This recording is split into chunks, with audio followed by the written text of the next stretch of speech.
Pacers, they will not give up. They force a Game 7 versus OKC on Sunday. And to be honest, this can really go either way. We're talking about one Game 7, winner go home. Whoever wins is the NBA champions. And these role players on both teams, they've been going off. One day it could be Aaron Wiggins. One day it could be Caruso. One day it could be TJ. One day it could be, who was it that went off? Obi Toppin. They have so many role players on both of these squads. So there's no telling what's going to happen in Game 7. But the Pacers, they do it. They actually force a Game 7. And let's see what happens now.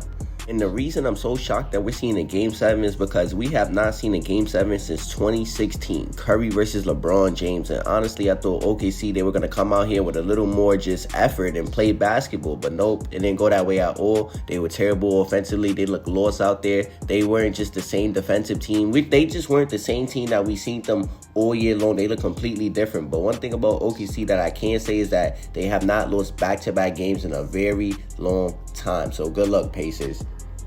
But the Pacers, they came out in Game 6 and they dominated OKC exactly what they were supposed to do. They wanted a Game 7. They don't want to go home. They know they have a chance at an NBA championship and they don't want to go home. So they had to do what they did and everyone played good. Nesmith, even Halliburton with his injury. That's somebody who we got to talk about. Halliburton was somebody who I thought coming into this game, he would not be productive at all. But that was just the other way around. He was very productive. Big shout out to Siakam, man, because Siakam from Games 1 all the way into Game 6, he has been very phenomenal, very consistent for his team, and that's what they need. And he's been looking like their best player. Halliburton, yes, people say he's their best player, but Siakam, especially in the playoffs, he has been looking like it, and he's been very great on both sides of the ball. When you have a player like Siakam who's been so consistent in these playoffs, he's been to the NBA Finals already and competed for a championship, you just have a chance at winning, bro. With that type of player in your team, you really do. So Game 7, there's no telling what's going to happen. All I can say for the Pacers is that you guys have played really good in Game 6. Great defense all around. Even TJ just coming off the bench and giving that effort that you guys need all the time. That six-man role that he plays,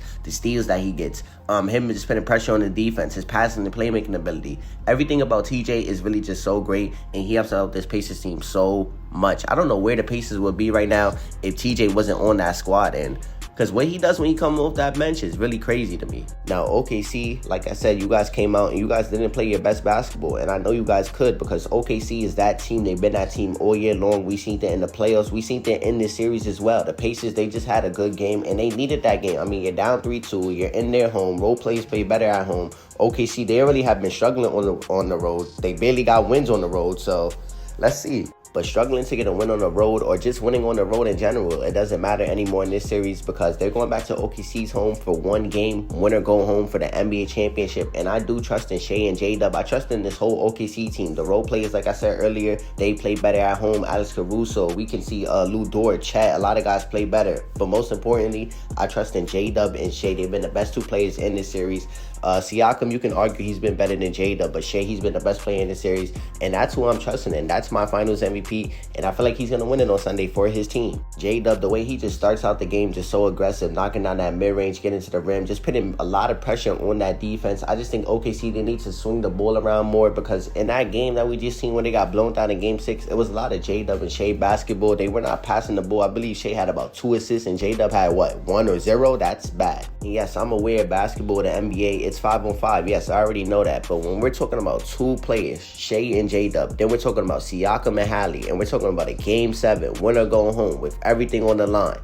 I trust J-Dub and Shea way more than Halliburton and Siakam. I just do, especially in the Game 7 and their building. I just don't see the Pacers winning this series. I don't. But like I said, the Pacers, they were one of the best teams all year long, the clutchest team all year long. So let's see what happens in this Game 7. They could probably prove me wrong again, just like they did last night when they won in Game 6. So let's see. But if you guys like this video, like, comment, share, subscribe, get this video to 6 likes, and I will be dropping again. And it's OKC in 7, man. I really do got them winning this.